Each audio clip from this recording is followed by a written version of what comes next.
आपल्याला आज काय शिकायचंय? शतकाची ओळख. काय शिकायचंय? गेल्या वर्षी आपण एकक आणि दशक शिकलो, बरोबर आहे? या वर्षी आपण काय शिकणार आहोत? शतक म्हणजे काय? शतक म्हणजे काय है की नाही? बघा, आता मी काही गोट्या टाकतो, तुम्ही मोजायच्या. तुम्ही मोजायच्या. 1 2 3 4 5 6 7 किती झाल्या? 7. अजून एक टाकली, 8 गोटे. आता ह्या 8 गोटे. आता समजा हे किती रुपये आहेत ग? हे 5 रुपये. हे किती रुपये आहेत?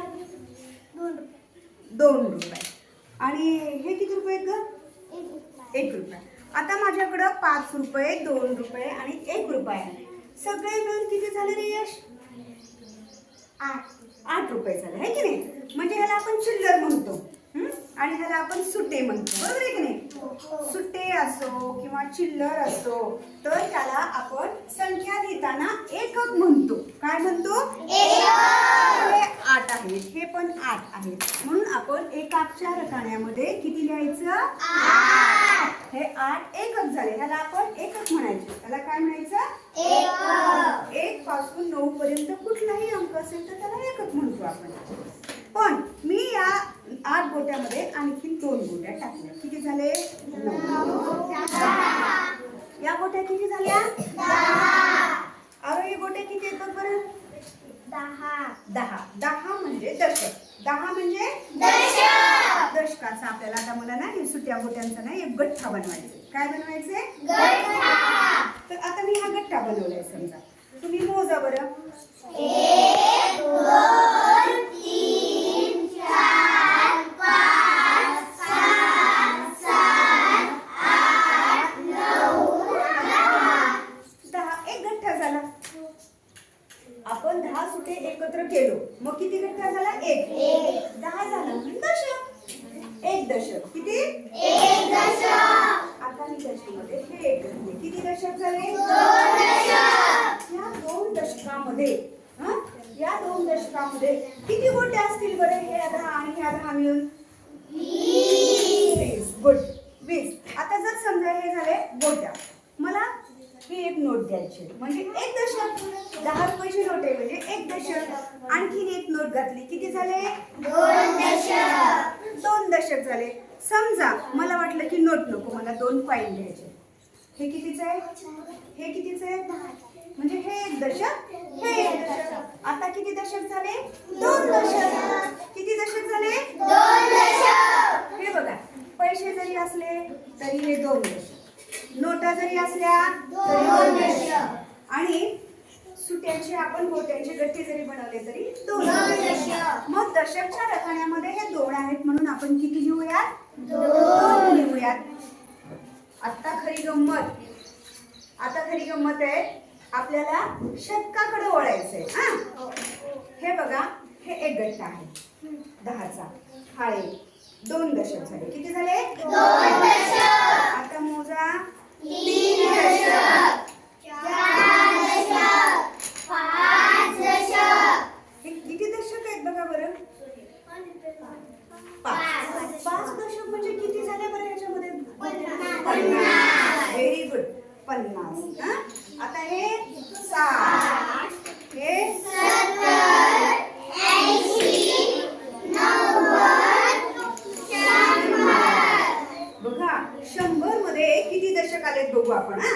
100 होण्यासाठी किती दशक? हे बघा, मोज ग.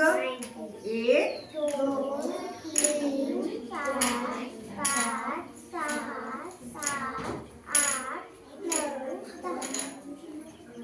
10. 10चे जर बरं का 10 गठ्ठे झाले तर 100 होतात, म्हणजे 1 शतक.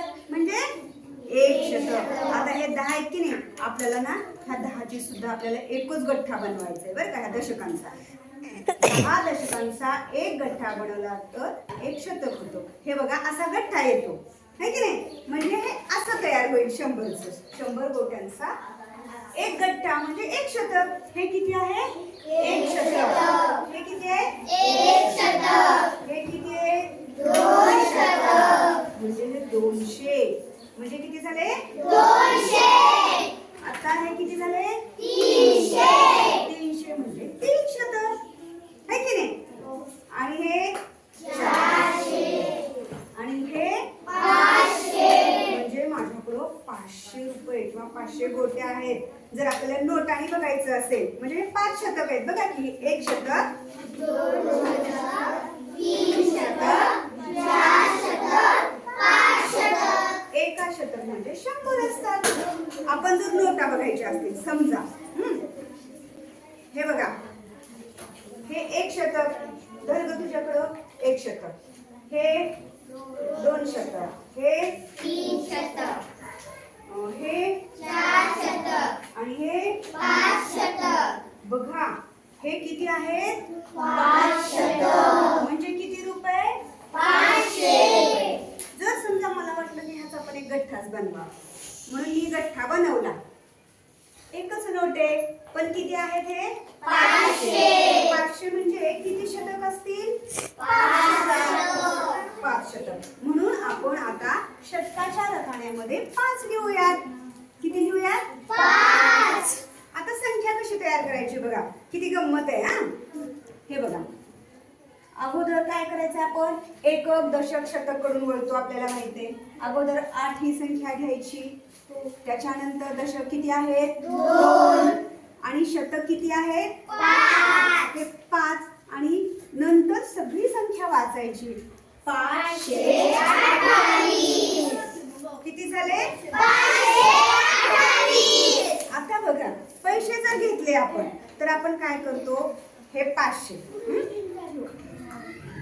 हे 2 किती आहेत हे 20 520 आणि ह्याच्यात मी जर समजा आणखी हे 8 रुपये घातले हे किती आहेत 8 याच्यात घातले आता किती झाले कोण सांगते कोणी सांगा हा सांग 528. गुड 528 हे झाले रुपये आता मला ह्या गोट्यांच्या सहाय्याने हे 100 गोटे आहेत 200 मोजा 400. 500.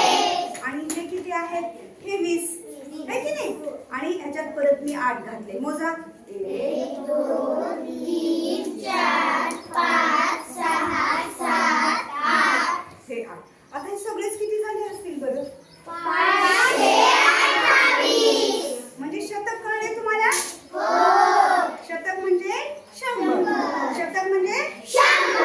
आणि 2 शतक म्हणजे 200 2 शतक म्हणजे 200. आणि 1 शतक म्हणजे 100 1 शतक म्हणजे 100.